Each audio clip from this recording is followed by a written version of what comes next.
برا من قول بس بزام ستان بدو هاتني ناو مارما يدور حكم كاخذ الجاي بيما وجي تود زيل يكراوا كل خوتها متزي هاتو مالك كامل زين شو تقا كاخذ تقا باوكم كلينس بيدم شامسرا بيما كاخذ الكيش يبل مالك تاني احترامي بقرن بقربان والله باوكا يكزل لوتن كسريوا إيه كاكا فرمو ستاندي بالو تانزي بزيكي فرمو إيشك تاني يا جنا فرم بروندري شاوا كم من هيك من أولي خير شاو كم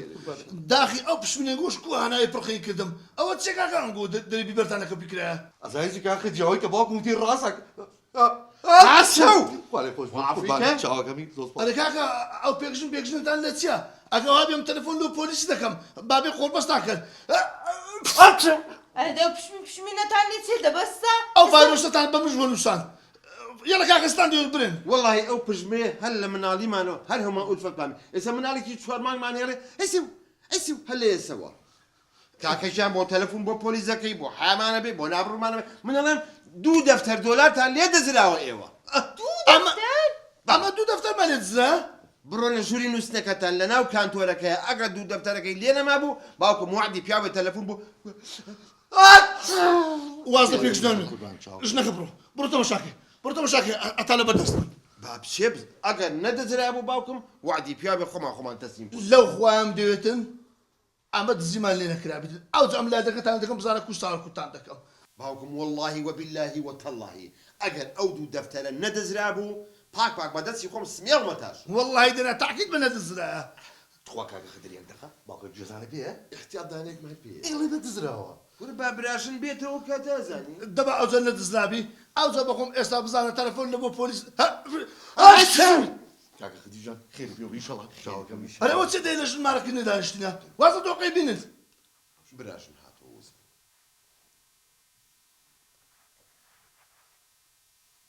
شنكا تسبو تمشي كان تورت كرت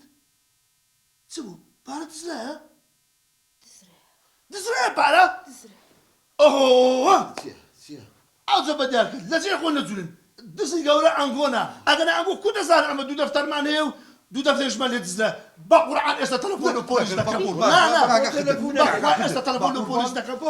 ولا كاكا بو دبي إستا ديس يقدر بامن يكشط بلهم بايكشط بلهم بلي بلا جيش من أقعد الزكاة من دو دفتر بدزم يا ملام دو دفتر اللي يتزرع ها جيش ها أنا كوزانيت ها كوزانيت أنا بارا ما يتزلا باشا أما مسألة كي ده جوابك إن بابوت هم بيجرموا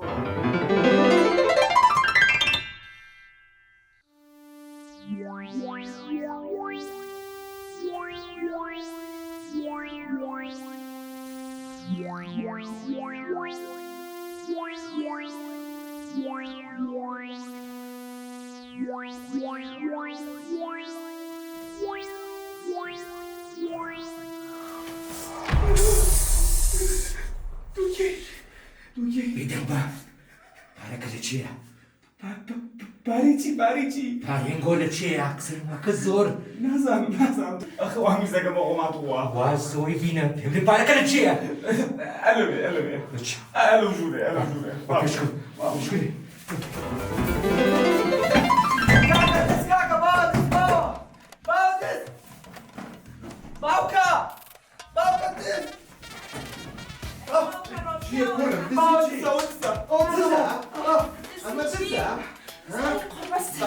دين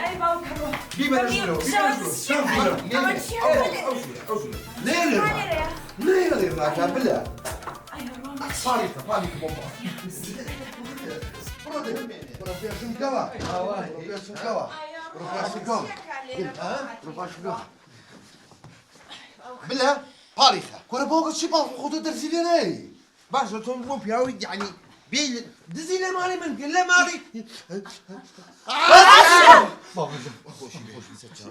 دسه خي باوكا كاكا من وزعك مزور شرا باوكا توزة تنقاوم لا بيبرو ماشي وصل مزور شرا برو كرم عميل لك هاتي الراوة هي باش تنبو بياوي دزي لا مالي من كيبونا مالي من كاكا كاكا بروابك بغلط يا هتيمة كورا غلطي شي شو مسداني ميوانة شي بروابك راسك على واني سري ليش كورا دايقة بسي شو سرداني ميوان خوا بخيري بجري خوا بخيري بجري دسم خوا بخيري بجري